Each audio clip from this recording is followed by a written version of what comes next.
Ayan, bagong update po ulit ngayong May. Ayan, May. Ang update po ngayon ay kailangan mag-update po kayo ng inyong mga Facebook. Tulad nito, ayan. Nakasetup na lahat ang aking mga tools. Ayan, nakasetup na lahat. Pati payout. Pero kailangan pa rin natin i-update kasi kung halimbawa sumasahod kayo ng $25 sa inyong PayPal, ngayon po ay kailangan nyo pa rin mag-update kasi baka abutin po yan ng $500 bago tayo makasahod. Wag naman ganon. Ang tagal. Kaya kailangan po mga lalabs, i-update nyo na po yan. I-set up nyo ulit at kung may mali ay pwede nyo ulit baguhin.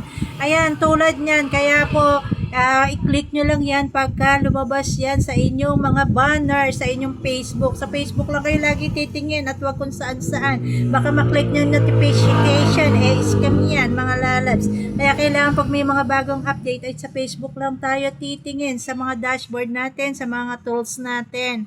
Ayan, kasi sa mga tools natin nandun ang mga bagong update. O yun lang, thank you so much for watching. Kaya naman, pa-subscribe and pa-share, pa-comment na rin po para lagi kayong updated sa ating mga video. O yun lang, thank you so much for watching. Bye bye mga lalabs.